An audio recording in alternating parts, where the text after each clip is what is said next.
अजमेर शरीफ की दरगाह, जो मुस्लिम समुदाय का एक महत्वपूर्ण धार्मिक स्थल है, एक बार फिर सुरक्षा को लेकर सवालों के घेरे में है। हाल ही में दरगाह शरीफ के परिसर में एक युवक तलवार के साथ घुसते हुए देखा गया। युवक की यह हरकत न केवल सुरक्षा व्यवस्था पर सवाल उठाती है, बल्कि यह भी दिखाती है कि कैसे सुरक्षा चूक के कारण इस प्रकार के घटनाक्रम घटित हो सकते हैं। यह घटना शाहजानी मस्जिद के भीतर घटी, जो दरगाह शरीफ के महत्वपूर्ण हिस्सों में से एक है। इस मस्जिद में एक युवक बिना शरीर पर उचित कपड़े पहने केवल पायजामे में दिखाई दिया। उसके पास तलवार थी, जो सुरक्षा व्यवस्था के लिए चिंता का विषय बन गई। युवक ने जैसे ही दरगाह के परिसर में प्रवेश किया, वहां के कर्मचारियों ने उसे तुरंत पकड़ लिया और उसे अंजुमन कमेटी के हवाले कर दिया। लेकिन सवाल यह उठता है कि युवक को दरगाह के परिसर में कैसे प्रवेश मिल गया, जबकि वहां की सुरक्षा व्यवस्था को लेकर हमेशा काफी सख्ती बरती जा रही है। दरगाह शरीफ के प्रवेश द्वारों पर 24 घंटे पुलिस बल की ड्यूटी रहती है। इसके अलावा दरगाह कमेटी और अंजुमन कमेटी के कर्मचारियों द्वारा भी सुरक्षा जांच की जाती है। फिर कैसे एक युवक तलवार लेकर एक पवित्र स्थल के भीतर पहुंच गया? यह घटना की सुरक्षा व्यवस्था में एक बड़ी चूक को उजागर करती है। दरगाह शरीफ के मुख्य प्रवेश द्वारों पर पुलिस और अन्य सुरक्षा कर्मियों की ड्यूटी लगातार होती है। इसके बावजूद एक व्यक्ति इस तरह से बिना किसी जांच के अंदर कैसे प्रवेश कर सकता है? यह सवाल गंभीर है और इसकी जांच की आवश्यकता है। सुरक्षा जांच के अभाव में इस तरह की घटनाएं एक गंभीर चिंता का विषय बन सकती है। दरगाह शरीफ जैसे प्रमुख धार्मिक स्थल की सुरक्षा में किसी भी प्रकार की चूक से न केवल वहां मौजूद श्रद्धालुओं की सुरक्षा खतरे में पड़ सकती है, बल्कि देश की धार्मिक स्थलों की सुरक्षा व्यवस्था पर भी सवाल उठ सकते हैं। ऐसे में यह जरूरी है कि सुरक्षा प्रोटोकॉल और कड़ा किया जाए और दरगाह शरीफ में प्रवेश करने से पहले हर व्यक्ति की पूरी जांच की जाए। यह घटना सुरक्षा व्यवस्था की गंभीर लापरवाही को उजागर करती है और इस पर जिम्मेदार व्यक्तियों के खिलाफ सख्त कार्यवाही की आवश्यकता है। सवाल यह है कि कौन इस लापरवाही का जिम्मेदार है?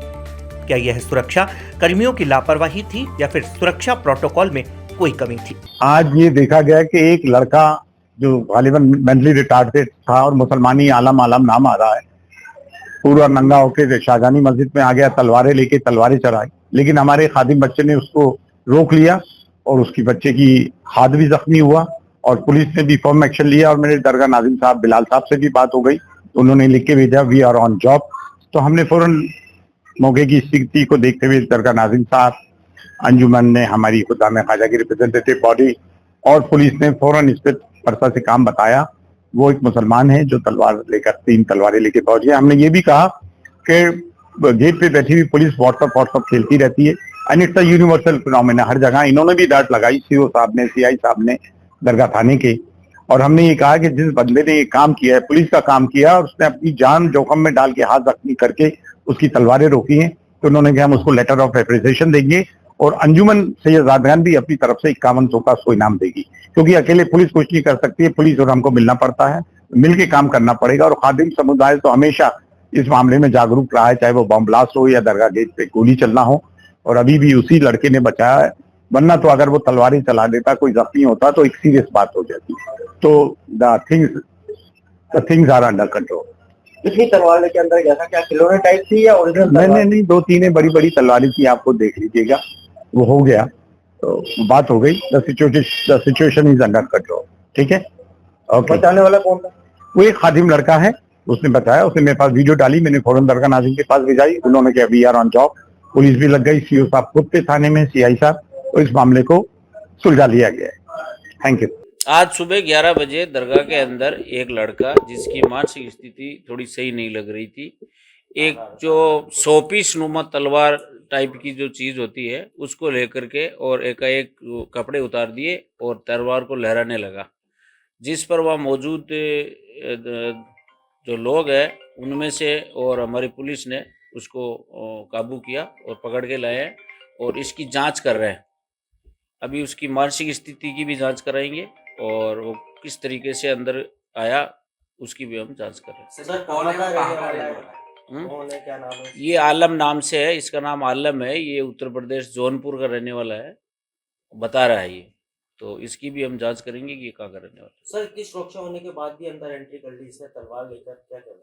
हाँ, सुरक्षा व्यवस्था है, लेकिन आज थोड़ी भीड़ भी ज़्यादा थी और वो कौन से गेट से आया, किस जगह से उसने प्रवेश किया, इसके बारे में हम पता कर रहे हैं, जांच करेंगे। सर दरगाह के अंदर हर जगह सीसी कैमरे लगे हुए हैं, उसके अलावा भी हर गेट पर पुलिस कर्मी रहते हैं। नहीं, कोई जरूरी नहीं है गेट से घुसा या नहीं घुसा, इसकी जांच करेंगे पहले और कैमरों में देखेंगे कि जांच चल रही है अभी तो। कैंसर बीमारी ही ऐसी है, चिंता तो होगी ना। लेकिन अब अपनी चिंता को बदलो विश्वास में, क्योंकि आदिनाथ कैंसर मेडिसिटी में है रेडियोथेरेपी, कीमोथेरेपी और कैंसर सर्जरी के उपचार के साथ आधुनिक सुविधाएं भी। विजिट करें आदिनाथ कैंसर मेडिसिटी एट चाची आवास Ajmer.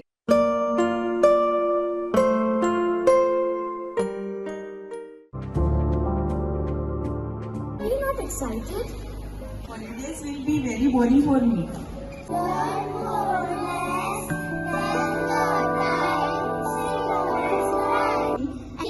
For cuisine, black rice and sugar. This black rice has a very unique flavor